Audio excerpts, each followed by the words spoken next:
I'm JB and welcome to this week's episode of 4x4 Adventure Club. It's the Melbourne Cup long weekend. All the tracks in Victoria are starting to reopen and we're heading down to Dargo and going to have a bit of a play out in the Victorian high country. So yeah, hopefully stick around and check out what we get up to.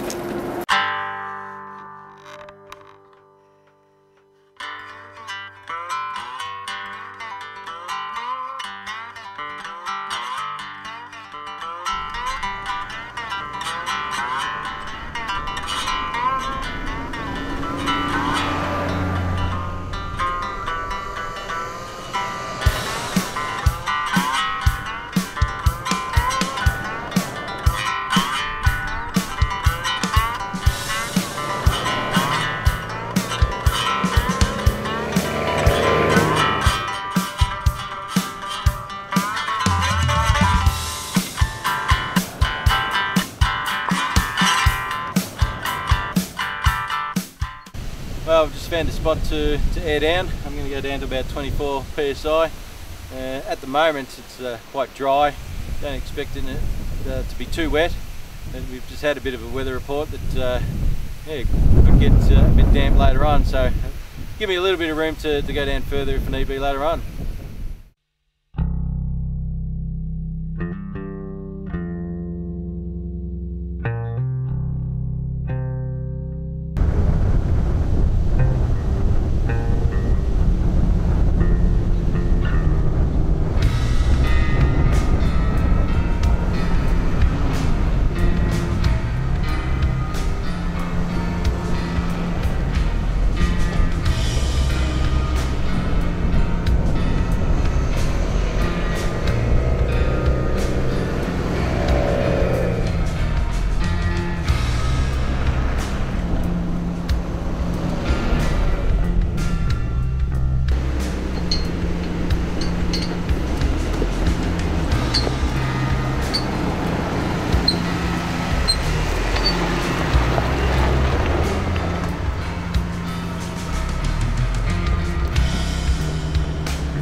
Well, that was a nice little spot, Harrison's Cut.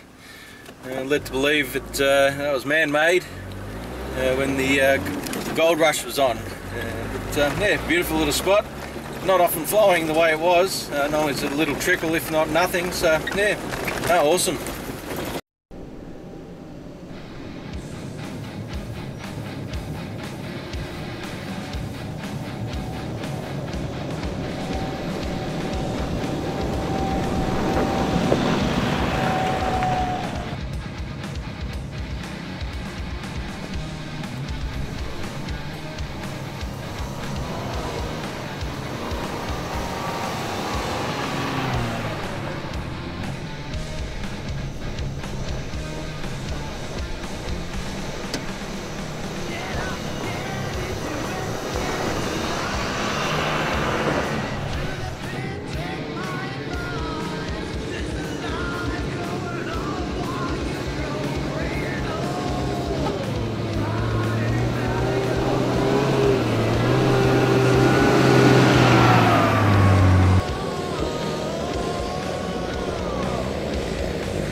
Well, I've just had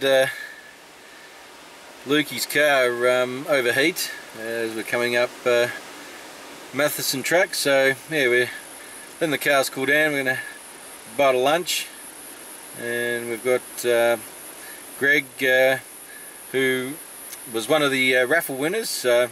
By chance he's a mechanic, so he's having a bit of a tinker around as well, so we can maybe flush out and clean the radiator up a bit if it is a little dirty. But yeah, so far yeah, we'll be back on the road in no time.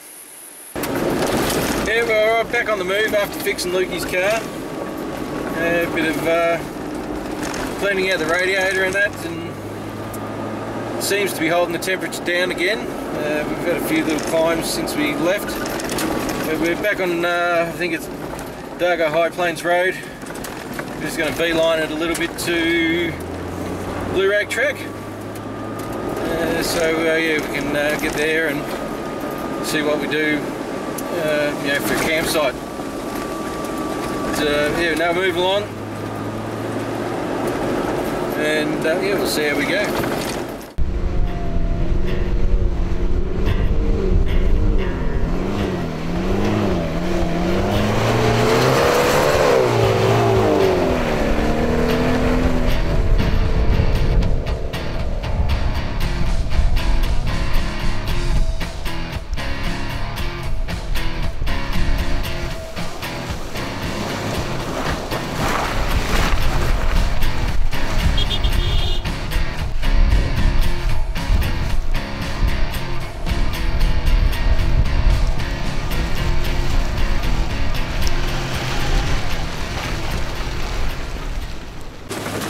Well, hasn't the weather turned for the worst, from being you know, low 20s, beautiful sunny morning, a little bit windy.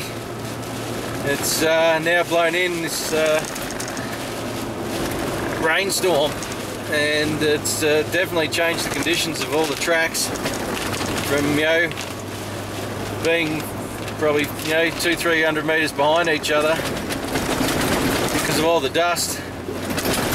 Now the tracks are just turned into slush, so we'll keep moving forward. We're coming closer to Blue Rag Track, and yeah, we'll see how we go, because with this weather it may change a few of the tracks that we've decided to do, but we'll see what happens, eh?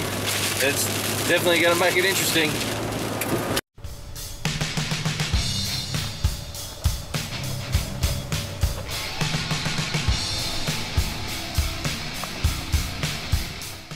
Hi, I'm Scott, and I'm from the 4x4 Adventure Club, and this is my 2013 150 series Prado.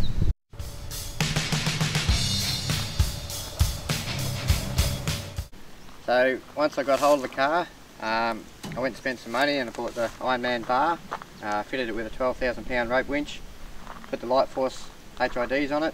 I've got the side rails and steps just to protect the body. So under the bonnet, this is just a trusty old 3 litre. To make it breathe a little bit better, I put the snorkel on it. Down the track, probably put maybe a 3-inch system through it, get it tuned up so it'll go a little bit better. Now going away, I need a little bit of extra storage, so I've got the roof rack put on with the fox wing, so if it's pouring rain, we're pretty safe, we don't get wet. So once I finished doing the bar work, I went underneath the car and put a 2-inch lift into it, big bore shocks with King springs, which allowed me to put the 33-inch tyres onto it, which is technically 285 70 by 17, with just the black steel rims. So in the cabin we've got the UHF, and I'm running a VMS GPS, and then in the back we've got the cargo barrier and the drawer system which holds the ingle. I've got a storage drawer for all my componentry, chainsaw, recovery gear, and the other drawer is basically my pantry. So on the wish list, I want to get a rear bar with twin wheel carriers on it. Probably an exhaust, get the motor tweaked up a little bit, so it's got a bit more go in it, and of course the front locker. So a lot of the work I do in the car is local work, Chalangi, Narberthon, around those sort of areas. Some of the bigger trips which I've done and which I plan on doing pretty shortly is Cape York, Central Australia, the Kimberleys, basically anywhere we can go to. So I hope you've enjoyed listening to me ramble on about my car, and hope we see you out on the tracks.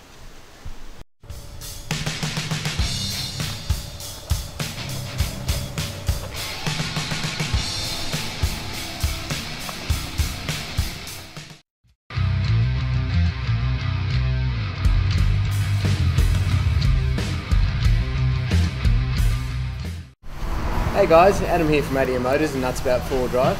Just wanted to speak to you about something this morning, this episode, but before I do, today's the 23rd of February. I wanted to say thank you to Jason, great president of the club. It's his birthday today.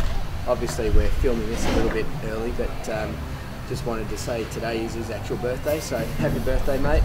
Job well done, keep pushing forwards, and I think the club's going to go a long way, so congratulations and happy birthday mate. What I want to talk about today is I've got this patrol here at the moment, which we're seeing a lot of this stuff actually. People doing things themselves at home and not really being done right. Here we've got a dual battery setup, which if you're going to have a look here, they're using a projector 100 amp isolator. They've got the wrong battery in here as well. Not going to get into whether the projector is actually the right system for the vehicle or anything at this stage. What I want to talk about really is the lack of fuses, the lack of care taken here with this kind of stuff. All these wires are live, and there's actually nothing here protecting the wires if any shorts. It's just literally wires that are hardwired in and run through everything. I might give you a shot later of the actual wiring going underneath here, but the other side to the main battery literally runs off underneath the brake booster, around the corner, up through here and around there. If one of these wires actually rubs through, then this could become quite a dangerous situation. You know, the wires could catch on fire, anything like that could happen. So what I want to talk to you about really is if you're going to do stuff at home, it's no problem. But what we have here is something that you should really try to be doing. We've got here a battery cable here that I've actually made up. I've protected everything in heat shrink. I've got it with battery terminal covers and everything as well to try and protect it all. But also in the middle of this here, I've got what's called a MIDI fuse. This is a 100 amp MIDI fuse. So if for some reason something was to go wrong, the fuse will blow and protect everything. The fuses obviously should be as close to the battery as possible, so it protects the whole length of wire. And in this case, you're actually going to need two. You're going to need one on this auxiliary side of the battery as close to the positive as possible. On the other side, you're going to need one over there on the start battery, again, as close to the battery terminal as possible. That way, if something ever rubs through from here, it's protected.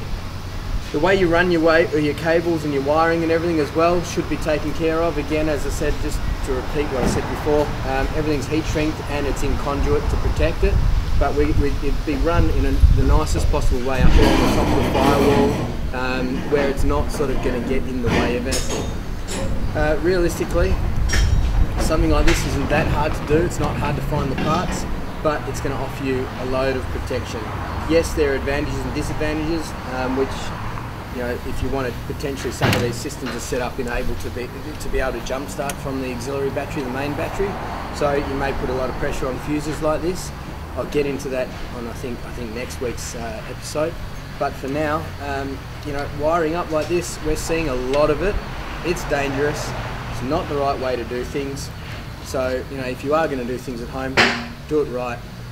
Fuses in there, protect your wiring, get it done so we don't have any problems, and do it right. Otherwise, get someone else to do it for you. Listen, I hope that really helps, because it's not a great situation, not a great sort of wiring here. Apart from that, stay on all fours. Make sure you have a look at our website for any products, nutsabout4drive.com.au. Give us a like on Facebook, and more importantly, go nuts.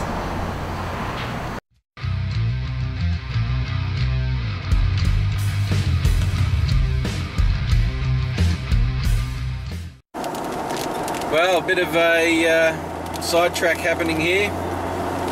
After deciding that it was too wet and windy to head towards the top of Blue Rag, needing that we need to find ourselves a campsite, we veered off and headed into Bright. From here we've a few of the cars are topped up in fuel, so it's been a fair chunk outside of our initial plan, but we're going to head into Buckland Valley highway / track, and then find a campsite along there, which looks on the maps like there's plenty, before heading into hopefully Wannangetta on our way back to Billy Goats tomorrow. So yeah, we'll see how we go, eh?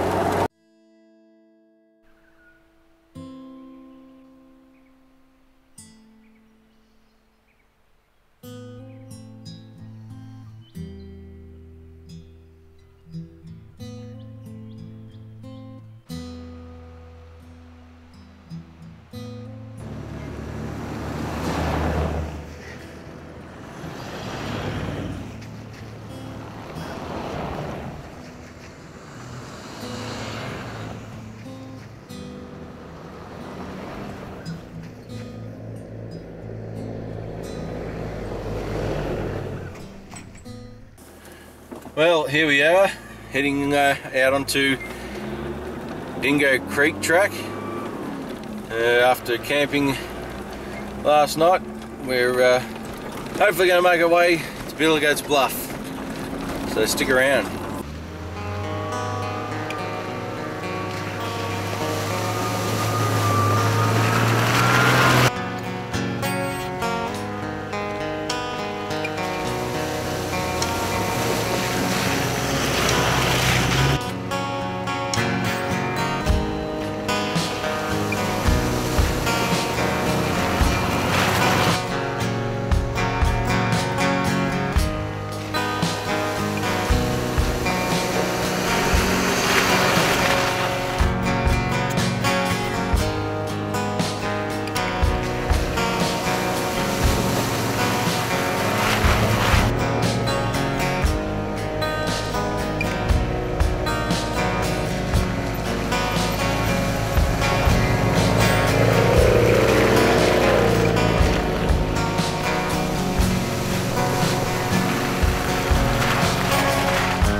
Well, what an awesome climb that's been on Dingo Creek Track. Yeah, that little creek crossing down the bottom, then it just goes up. Just made it to the top now, and it looks like a bit of a spur ridge line, so yeah, we'll keep moving.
but as we came around that corner, there's even more snow as you keep coming. Hey, you guys went right, didn't you? That's correct. Staff, I'm on the way.